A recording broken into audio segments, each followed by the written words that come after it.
Hello and welcome to my 2025 reading year in review. I read 16 books this year. My average rating was 4.1 stars, which feels suspiciously high considering how judgmental I am. But also, if you watched any of my other videos, you know that star ratings don't make sense to me. I could hate a book and still give it 4 stars. So for this reading year wrap-up, I'm going to put all of the books onto a graph, with the x-axis being from bad to good, and the y-axis being would recommend and wouldn't recommend. I think that visualization works a lot better for me than giving a star rating. With that being said, I will use my star ratings to guide me. Instead of giving all of the books chronologically, I'm going to do it based on the whole number of stars they've received. So let's get into everything I read in 2025.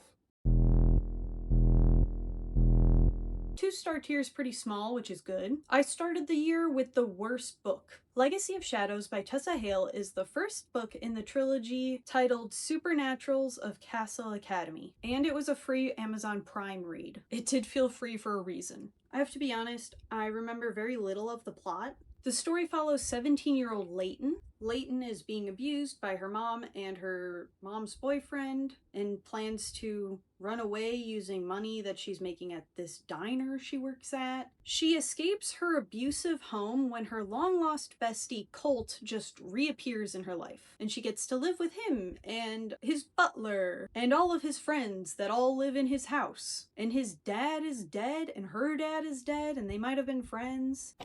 That's all I remember.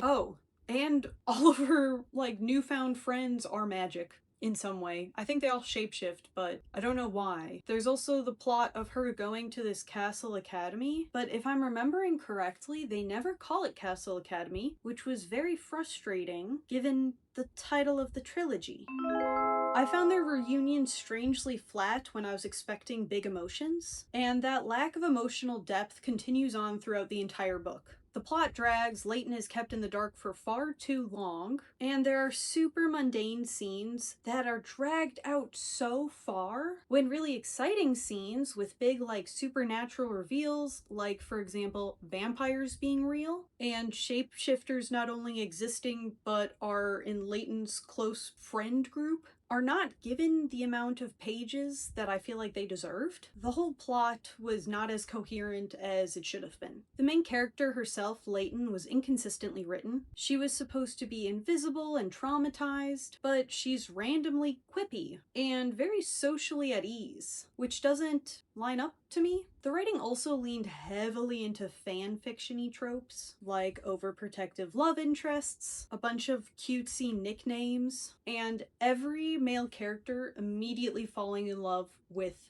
the main character, which is kind of a plot point, and the author makes it so that is the plot of the book pretty much, but I didn't know that going into it, so it just felt so exhausting to read. Also, I hated the supporting cast. They were very manipulative and ethically questionable, such as when everyone in Leighton's newfound friend group reveals that they knew her mom and her mom's boyfriend were abusing her, and they just didn't step in to help for the last 10 years. Yes, most of the characters were children for most of that, but they weren't children the whole time. And seemingly they wouldn't have ever come and help her if this one other plot point didn't happen. So not only did everyone know about the abuse she was suffering, but only rescued her because she could help them. And yet these are all of her love interests, and she loves them all back. There were very few bright spots in the book, one of which was that it was incredibly fast to read. Overall, the book had a lot of potential, that's why I read it in the first place, but it was ultimately disappointing. I would rank this bad and would not recommend.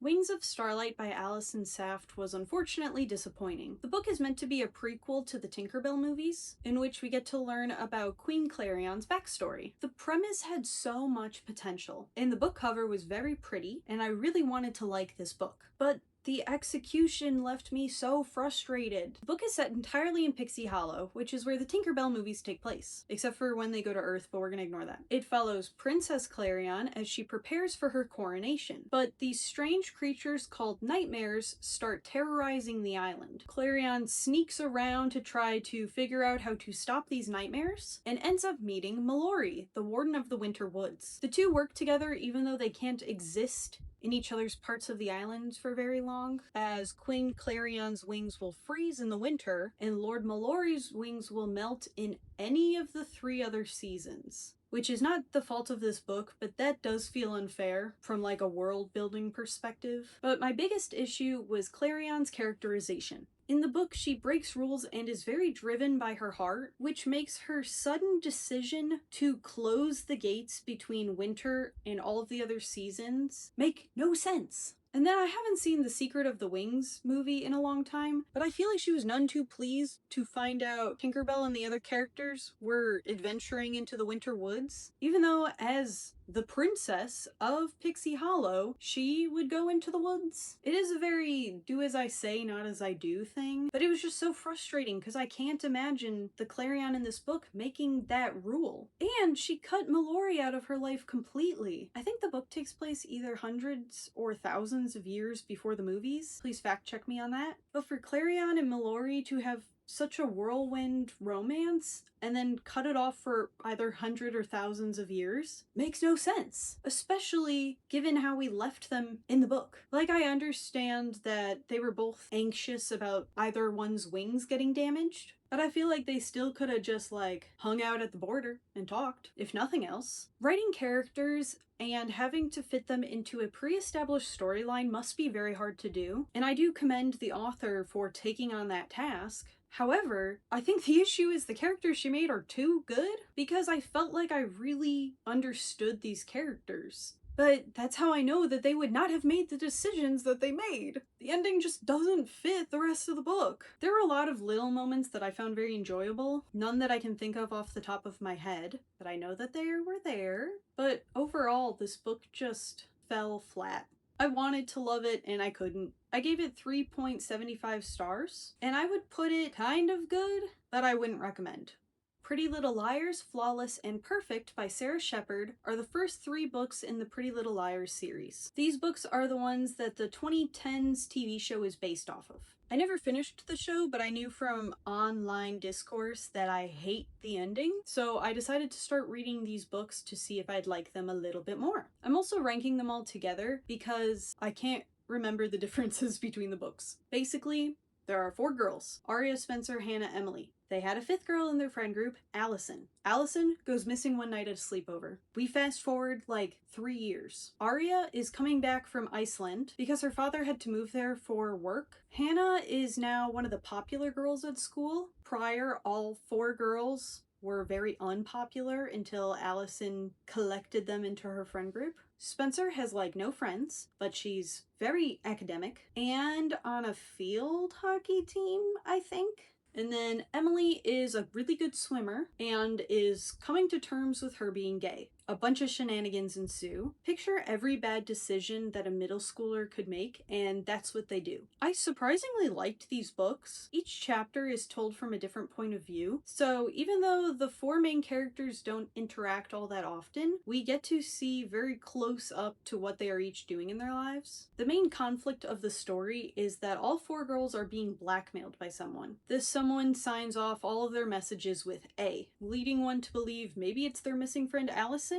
or A just could stand for anonymous. The main thing they're being blackmailed for is called the Jenna thing. Like, a year before Allison went missing, all 5 girls accidentally blinded Allison's across the street neighbor, but got the neighbor's stepbrother to take the blame for the blinding. It's a little complicated. If you want to know the full story, just watch my other video. But each girl also has their own personal secret that they're trying to keep. I really liked this book because even though it wasn't super like action-packed, we really got to go into the minds of a bunch of teenage girls. And as someone who was once a teenage girl, I think it's fun. Something I don't like is how much the book normalizes age gap relationships, and I'm being very kind with calling it an age gap relationship. One of the most famous ones Arya, a high school student, is dating her teacher, who's an adult man. Gross. But spoiler for the TV show and the books, in the TV show she ends up marrying this man. Excuse me, marrying this predator. But in the books, I don't think they're going to get married because he was just arrested, as he should be. Overall, I'm enjoying the book series more than I thought I would. They're a lot messier and darker than the TV show, and they feel very campy, where I normally like things to be a lot more realistic, but I think the absurdity of this story is what's bringing me in. I did already start reading Unbelievable, which is the 4th book, and so that will appear in some later book review. Overall, I gave the books 3.5 stars. On my scale though, I would rate them a little bit more towards bad, but pretty high on would recommend. The last book in the 3-star category is The Silent Woman by Minka Kent. It's a psychological thriller, even though it's not a thriller at all, but it follows this author named Jade Westmore. She just got married to her husband Wells Westmore, and she's writing a biography about Wells's grandmother, who is also his adoptive mother, and also on the property lives Wells's first wife, Sylvie. Sylvie was in an accident like 3 years ago, which has left her brain damaged and mostly catatonic. Jade knew about this all going into it, and the one rule Wells has is that Jade is not allowed to talk to Sylvie. But one day, it's necessary for her to, and Sylvie is able to communicate to her that Jade needs to run. And then Jade spends the rest of the book trying to figure out who Sylvie wants her to run from. Obviously, Wells. Spoiler, Wells caused Sylvie's accident 3 years ago. Also, he's crazy. And there's a weird thing going on with his biological mother, one who gave him up for adoption to her mother. Anyways, I liked this book and I didn't. I liked it because Jade was a proactive main character. She was trying to research who could have hurt Sylvie. She's like interviewing neighbors. But also she seems blind to it obviously being her husband. Another thing I liked was that the book was told in 3 parts. Parts 1 and 3 are from Jade's point of view. Part 2 is from Sylvie's, the events leading up to Sylvie's accident. Part 2 gives the silent woman her voice. The pacing of the story was also pretty brisk. I feel like we got to learn a lot about Wells and his very complicated family. I just wish that we got to know the main character a little more. I know almost nothing about Jade other than she's an author, but in terms of character development, Jade starts an author and ends an author. That's really her only defining characteristic, and I also didn't like how predictable the whole book felt. From the beginning, the reader is like, oh, obviously Wells hurt his wife, but the book tries so hard to convince you that Wells didn't hurt his wife, and then it turns out he did. It was very frustrating for the book to act like I'm dumb. Anyways, I gave it 3.75 stars. I feel like it was pretty neutral on the good or bad scale, maybe a little nudge towards good, but I wouldn't recommend. The Similars and the Pretenders by Rebecca Hanover are the first 2 books in my 4-star category. Unlike Pretty Little Liars, I will be ranking these 2 separately on my chart, and that's because I really liked the first book and the second book I didn't really like that much. The story is about Emma Chance. She goes to this elite Darkwood Academy, and prior to the book starting, her best friend kills himself. She's the one that finds the body. Obviously, very emotional time in Emma's life. Then at the start of the school year, it's announced that there are 6 new students joining the academy, all of which are clones of currently attending students. Well, all except for one, because Ollie is a clone of Emma's dead best friend. The clone thing isn't actually that surprising to the characters, as cloning is just a thing that exists in this universe. There are already like clone-based laws and ethics pre-existing in this world. The surprising part is that these were illegally created clones. The group of clones is called the Similars. One thing that bothers me is that all of them have British accents, which I continually forgot while reading until the author would bring up like, oh, what a silly accent Ollie has. But I don't know why they have British accents because they grew up on a remote island with their creator, who is from the US as far as I'm aware. So my only thought is that he must have done a pretend British accent to them for like 16 years, which is pretty funny. I think there might have also been tutors brought onto the island, and maybe they could have had British accents, but my headcanon is that the main bad guy of the series just did a goofy little accent for fun.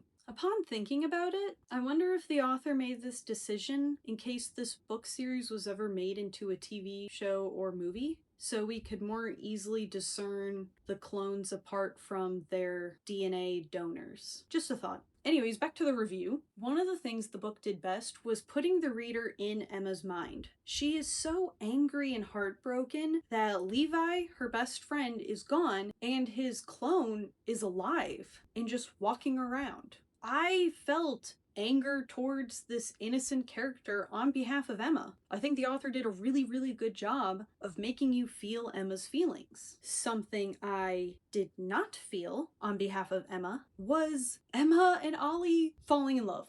I feel like falling in love with your dead best friend's clone is crazy. And it's not even brought up like, oh, maybe I am so upset over my best friend dying that I'm falling for his identical copy. It seems like in spite of that, she's falling in love with him. Because her dead best friend did say that he was in love with Emma, and she said no. And then his copy, she's like, oh my god, I'm in love with Ollie. And I understand they are different people, but it's still weird optically. The other thing I really liked was the exploration of cloning ethics. There's a lot of debates about clone rights and consent of DNA donors, and these were very interesting to think about. Like, are the DNA donors owed reparations if their DNA is stolen illegally and used to create an identical copy? And should those clones have the same rights as everyone else? I think yes to both.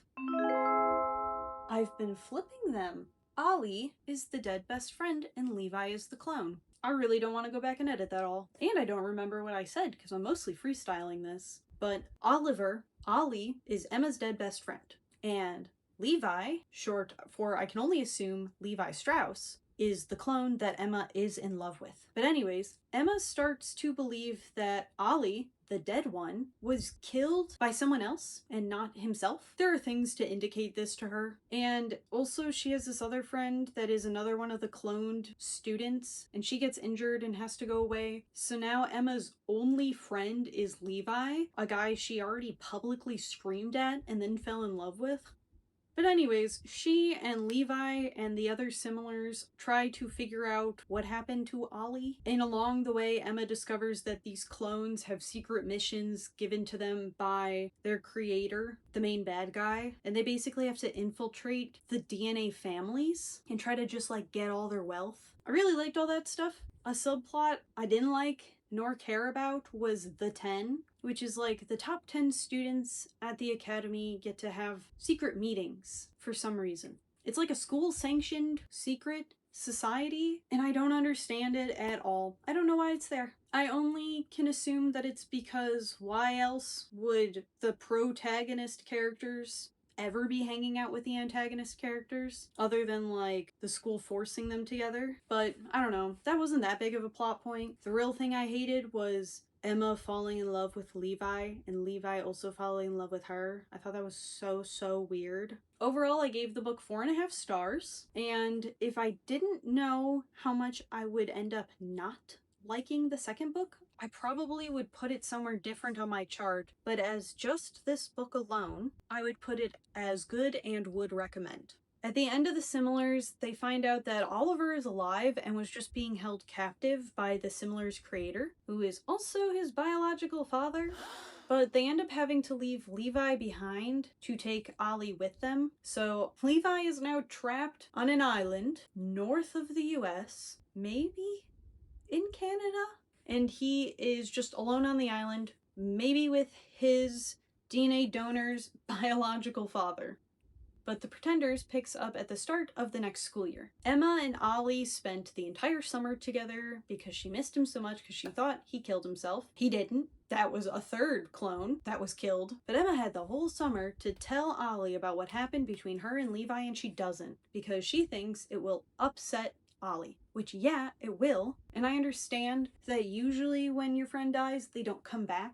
so you usually don't have to think about the complications that your current relationships will have with them. But it was such a dumb idea anyways, it was so weird. But I digress. The other main plot point is that Emma finds out that she is one of the similars. The original Emma died when she was 3 years old, and our main character Emma is actually a clone. She would have been the 7th similar, so she actually has superhuman healing and starts to be able to read people's minds, something the other clones cannot do. The main plot of this book is that there are now duplicates that are like rapidly aging clones that get all of the memories of the person they're cloned from. And the main bad guy is swapping out these duplicates for the real person and trapping all the real people on his other island and basically making everyone in power under his control, which is kind of a fun plot. The reason I don't like this book is that there are a lot of little things that just don't make sense. Like, all of the teachers go missing at Darkwood Academy, but then like within a couple days, maybe 2,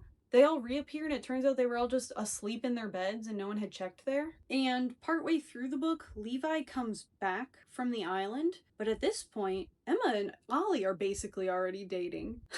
So now she's in a weird love triangle between 2 identical boys that are very different. One of them has a British accent, but it's such a silly plot. I hate that plot because it slows down so many things from happening. The other thing I didn't like is that Emma, who has proven to be smart from the first book, is now trusting the main bad guy over any other character. Like, she just believes what he says immediately and doesn't listen to logic.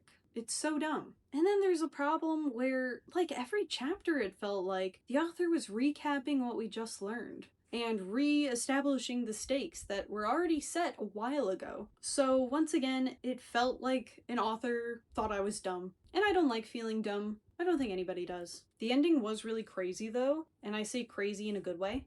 Genuinely shocking plot twist. The Emma we spent this book with is not the same Emma we spent the first book with. There are 3 Emmas in this universe. The first one died when she was 3. The second one was cloned off of the first Emma and is the one that grew up with Ollie. The third one is a duplicate Emma cloned off of the second Emma and has only spent as long as the book has been alive, if that makes sense. But being a duplicate means you're kind of under the main bad guy's control a little bit. For literally, I think 5 minutes a day you are at least. But like a whole bunch of other stuff happens that isn't super important, but it turns out basically that all the duplicates need to go. And so duplicate Emma, and also there's a duplicate Levi, decide to team up and burn down the data centers on this island, which holds all of their and all of the other duplicates' memories. So we spend the last chapter with this book's Emma,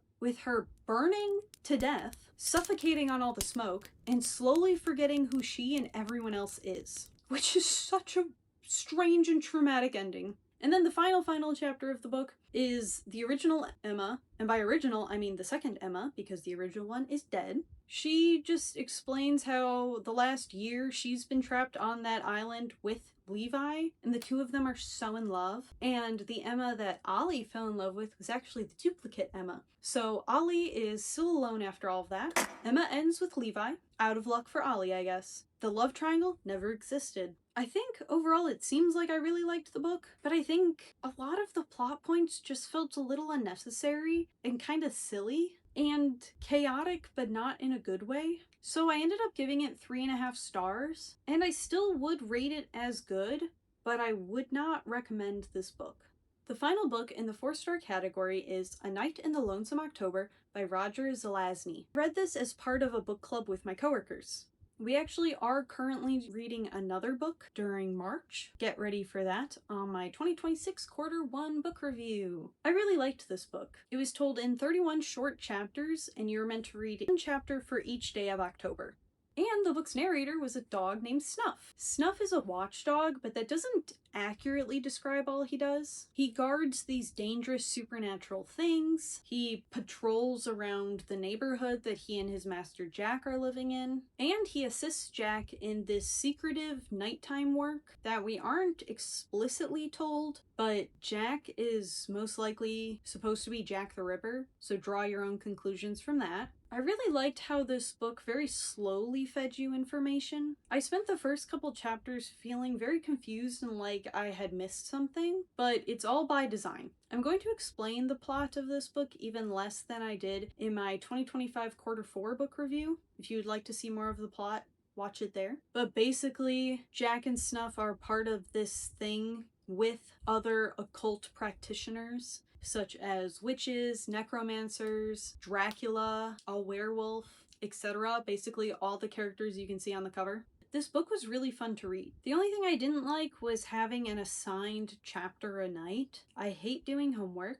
It felt like homework, therefore I procrastinated it. In good news, after procrastinating, because the chapters were so short, I could catch up pretty quickly. And also, even though the chapters were so short, there was so much information in each one. It was actually kind of astonishing how much you would learn from a single chapter. And it didn't feel super exposition-y. It all felt like a very organic way for this watchdog to discuss what's going on around him. Also, even though this book is like a horror novel, it was really cozy feeling. Like, there's a lot of bad stuff going on in the background. There's like death, murder, stealing, sabotaging each other, but there's also like a lot of little puppy naps, and the characters have tea together, and there's a lot of like cute moments between the characters that I found very endearing. They would have very polite conversations even though the subject matter was so dark. It was just really cute. It could also be because it was October when I was reading it, and so it's kind of cold, so you're like snuggled up in a blanket, maybe with some tea yourself. But I think that all is part of the book, as you are meant to read it with that sort of atmosphere. I've never read a book before that tells you which season to read it in. That was really cool. The only reason it got 4 stars from me is because the ending was super anticlimactic, which is quite a shame considering how fun the rest of the book was. So I would rate this book as very good, and I would recommend it. Each of these 5-star books ended up on my favorite shelf on my Storygraph account. Feel free to follow me there. The first of the 5-star books I read this year was Hearts That Cut by Kika Hatzopoulou. It is the sequel to Threads That Bind, which I read in 2024. I liked this book so much, so I won't tell you the plot of almost any of it. I will, however, give you a basic plot of Threads That Bind. The main character, Io Ora, is one of 3 sisters. They are descendants of the Greek fates. They live in a world in which a lot of people are descendants from a lot of gods. Brief overview of what the Greek fates are. I think the most common place people come into contact with this topic is the Disney movie Hercules, where the fates pull the life string of a person and can cut it. So in the book, as descendants of the Greek fates, Ora and her 2 sisters each have control over these threads. But they're not just life threads, they're also like threads of love, and not even just between people, it can also be places and objects, which is perhaps a little more information than you need. The oldest sister can spin new threads, the middle sister can change the length of the threads, and the youngest sister, Io, our main character, can cut the threads. All 3 can see the threads that bind people to other things. Being able to see these threads, Io works as a private investigator. During one of these investigations, she comes across a horrific person who doesn't have any threads, including their life thread, but they aren't dead. In fact, they're using their life thread as a whip to cut other people's life threads, therefore killing them. In her investigation of who these creatures are, Io runs into somebody that she shares a fate thread with. And this fate thread isn't just like fated to be lovers sort of thing that a lot of YA fantasy has. It just means that this person will be very important to Io. I'm not going to say more about the book. It is that good. I want you to read Threads That Bind and Hearts That Cut. But back to Hearts That Cut, this was such a pretty story. It had a lot to do with the relationship between Io and her sisters, and I really liked how these relationships were presented. Thais is the oldest of the sisters, and she always needs to feel righteous and in control. This unfortunately leads her to be very manipulative. Ava is the middle sister, and she is always caught between Thais and Io. Thais is very easily able to manipulate Ava, but Ava seems to be aware that she's being manipulated and just wants to go along with it to make her sister happy, which unfortunately almost always results in Io being unhappy, which then makes Ava pivot back to Io to try to comfort her. And so the dynamics between the three sisters are very messy and complicated. Even though there are very mythical stakes that involve characters who all basically have superpowers because they're descendants of different gods, the relationship between the sisters felt real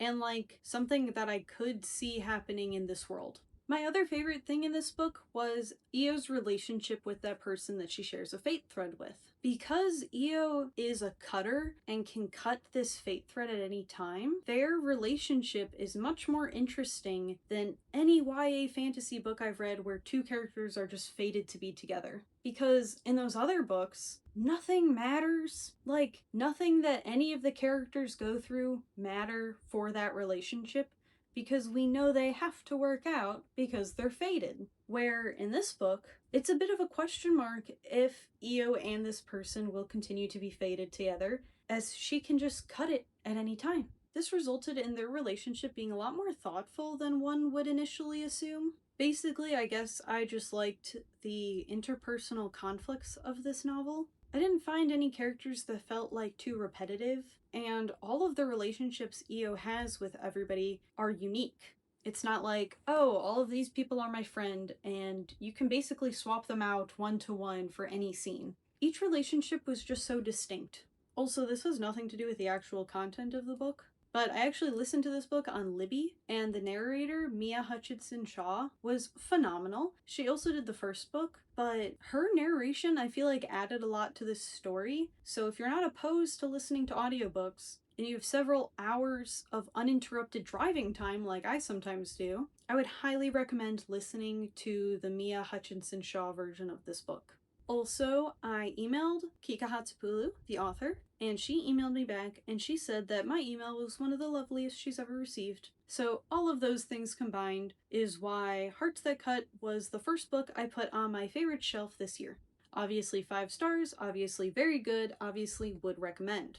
Sunrise on the Reaping by Suzanne Collins is the next book on my favorite shelf. I got this book on opening night. I went to a Barnes & Noble that stayed open late for the release, and it was really fun. They had a lot of little games, some like scavenger hunts, trivia. It was very cute overall. I knew before I even bought this book that I was going to love it so much because I love The Hunger Games, I love Ballad of Songbirds and Snakes, and I love Suzanne Collins' other famous work, Wow Wow Whoopsie, Whoopsie Whoopsie Wow Wow. But really, Suzanne Collins is such a phenomenal author that her dystopian fiction is always very, very good. I have been meaning to read her other book series, Gregor the Overlander, so I might do that during 2026. Basically, the plot of this book is a prequel before the original Hunger Games trilogy, where we get to see Haymitch's games, the 50th Hunger Games. Going into it, I didn't know what to expect from this book, because in the second Hunger Games book, Catching Fire, we get a brief description of how Haymitch's games went. So I couldn't figure out why this book was being written, but I knew that if Suzanne Collins was writing it, it was worth reading.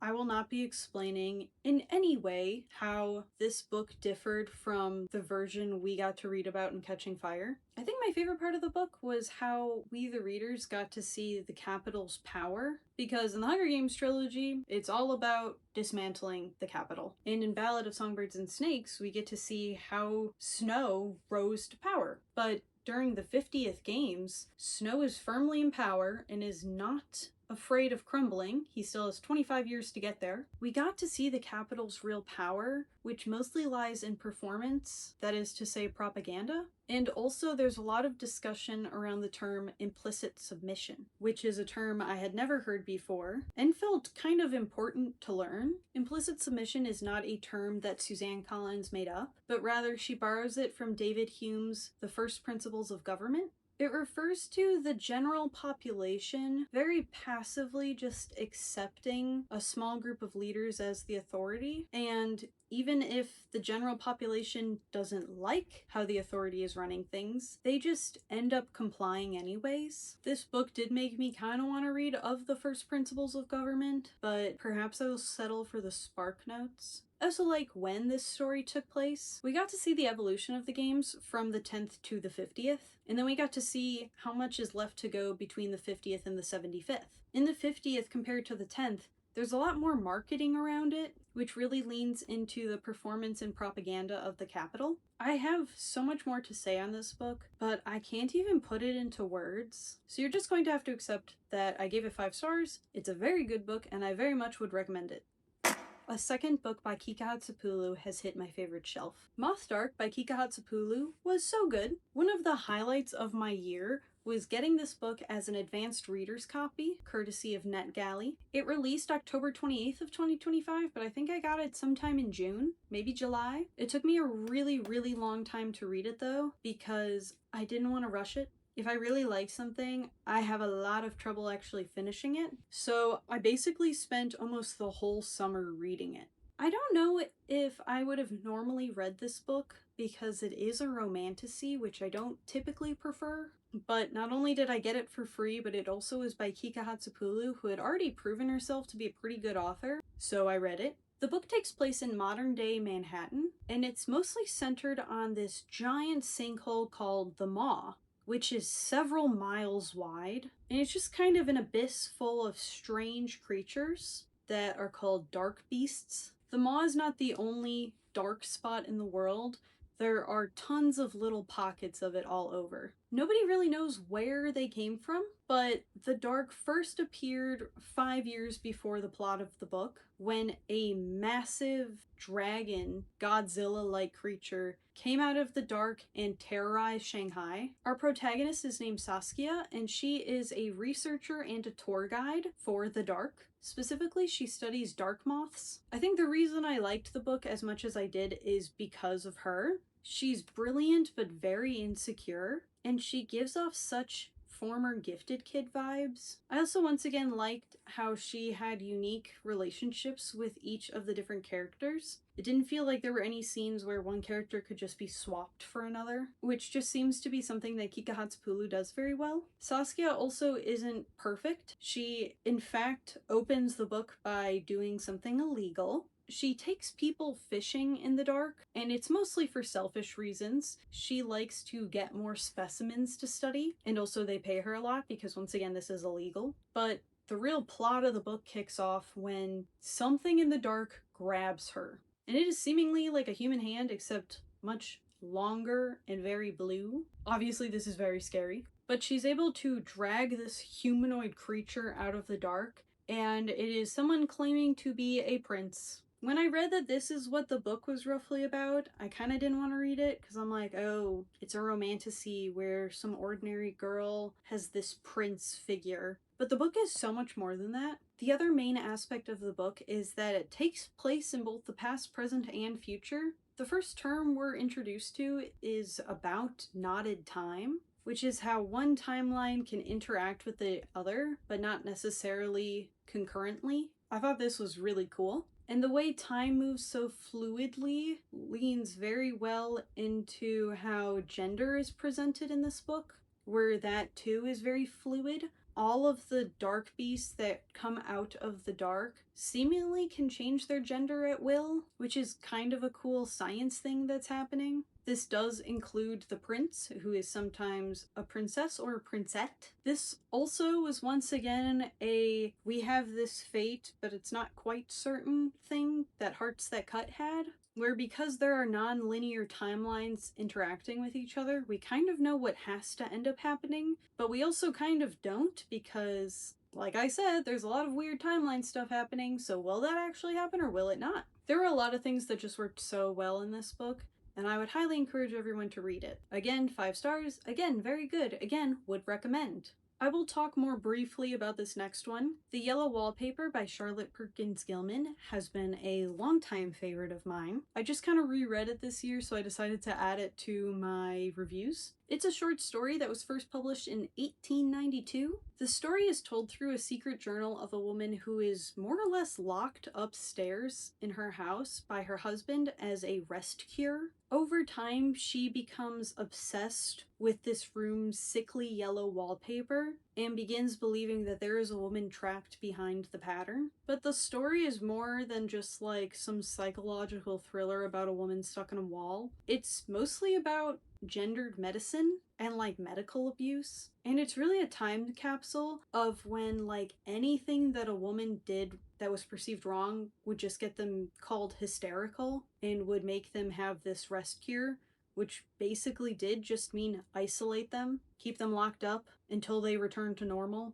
I've always really loved this story. I really like unreliable narrators, and I really love how this story is so open to interpretation. Being with a character whose mind is slowly unraveling is such a captivating context that it's no wonder that this book, published in 1892, is still very relevant today. Basically, I just love this book. You should read it. 5 stars. Very good. Would recommend. My final book I read this year just so happens to be the last book I added to my favorite shelf. It's called Dead Things Are Closer Than They Appear, and it's by Robin Wasley. I absolutely loved this book. The story follows Sid Spencer, who is a transracial Korean-American adoptee, and she is living in the tourist town of Wellesley, in a world where magic used to exist, but it was deemed very dangerous and so was locked away underground. The spots where this magic was locked away kind of created fault lines, and Wellesley sits atop one of those fault lines. The town falls into complete chaos when one of those fault lines open, and Sid has to try to survive this magical apocalypse-like thing and find the other members of her family when she gets separated from them. Sid was definitely my favorite part of the book. She was so incredibly endearing. I found everything she did like so cute, and all of the bad choices that she made felt very reasonable. The stakes of the story were another thing that I liked, because we didn't just hear about them, we got to see them in real time. This book is a little gory and there are some deaths, but the deaths were each very impactful. It didn't seem like senseless violence. I also really liked the supporting cast. They each had their own thing going on separate from the main character. And of course, because this fault line opened, there's all this magic stuff going on, which really throws everything around. I almost didn't finish this book because I knew I liked it so much and I didn't want the characters to leave me. And I will say nothing more about it because I want you to read the book. And I don't want to spoil it. If you don't want any spoilers, do not watch my 2025 Q4 book review. But basically, Sid, amazing main character. All the supporting cast, amazing. Plot itself, superb. Magic system, super cool. I'm running out of things to say. I just loved this book so much. 5 stars, very good, would recommend. I'm so happy I ended 2025 on a good note. I think it's kind of fitting considering I started it on such a bad one. Some of the books really surprised me. A lot of them, it felt like, disappointed me. If you've read any of these 16 books, please leave me your thoughts. Also, let me know if you agree or disagree with any of my placements of the books. Here is my final chart with all of the books on it. I hope you enjoyed me rambling. I did try to not script this as much as I have any of my other book review videos, so I'm sorry if it was kind of all over the place. I have trouble keeping track of what I'm thinking of. And at the end of this month, I am moving, so I'm kind of frazzled from that too, as I haven't really started packing yet, and it is the 9th of March today, and I am supposed to be moving like the 31st of March. But it's okay, it'll all be okay. And in the meantime, I'm currently reading books that I really like. My goals for 2026 are to try to read maybe like 20 books this year. Like I said, I have a really hard time finishing books, especially if I like them, so that does kind of feel like a major goal to me. Also, a fun thing that I did was go to other YouTuber Bison Lover's house, and she had a book review party where a lot of our friends, coworker people gave presentations on all the books they read this year. I'd highly encourage you to do that if you like reading. It was a lot of fun, and she gave me this bookmark. which I would recommend having yourself as it's really fun to fill it out. Thank you for watching, and I hope you will continue tuning into my book reviews. Thank you!